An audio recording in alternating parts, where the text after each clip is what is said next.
Nous accueillons, comme tous les jeudis matins, Jean-Pierre Jagère. Jean-Pierre, bonjour. Bonjour. Rédacteur en chef de la semaine. Qu'est-ce que les lecteurs vont trouver sur les présentoirs des différents lieux où est distribuée la semaine? Eh bien, numéro 256 avec une une particulièrement dense puisqu'on a décidé de rentrer de plein pied dans les élections régionales. Elles ont lieu dans un mois. Pour l'instant, on ne savait encore pas trop si les gens s'y intéressaient ou pas. La campagne commence et puis finalement, on s'est décidé à poser tout de suite les deux questions majeures, c'est-à-dire est-ce que Jean-Pierre Masseret peut perdre la région?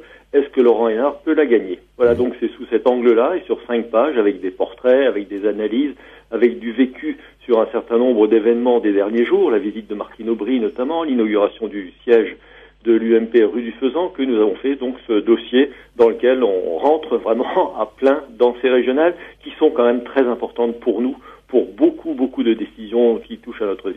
Reste à savoir si les électeurs vont se mobiliser. Ils finiront bien. Bien, que retrouve-t-on sur la région de Metz?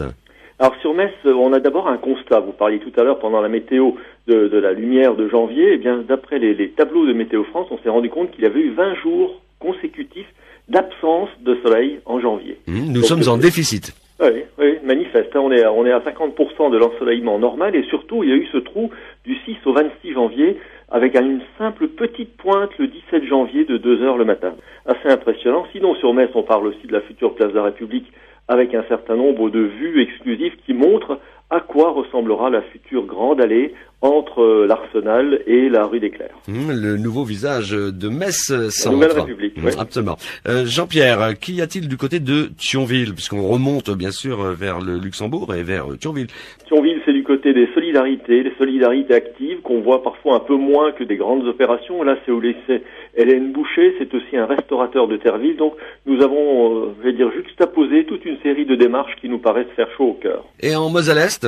Alors, en Moselle-Est, on est toujours dans la chaleur, mais c'est la chaleur du chauffage urbain qui, dans le temps, du côté de Forbach, était assuré par le grisou et qui maintenant va repasser au bois. Un bois qui n'est plus une solution de remplacement un peu tristounette, mais une filière d'avenir. Et on file du côté de Nancy, bien sûr, parce que vous suivez maintenant de très près l'actualité nancéenne.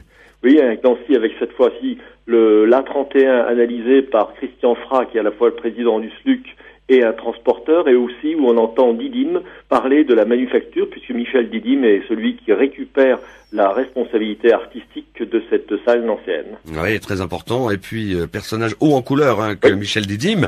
Un portrait également, un portrait haut en couleur cette semaine ou pas dans ce numéro 256 du journal de la semaine qui arrive dans les kiosques? Avec beaucoup de rouge, parce qu'il y a beaucoup de rouge dans sa peinture, et il s'agit d'un peintre qui s'appelle Yves Blin, qui habite à Yutz, et qui vient de sortir son premier livre aux éditions L'Huillier, qui réalise énormément de peintures et de décorations dans des maisons privées, mais aussi dans des établissements publics de toute la région de Thionville. Donc c'est cet Yves Blin que nous vous proposons de découvrir mieux.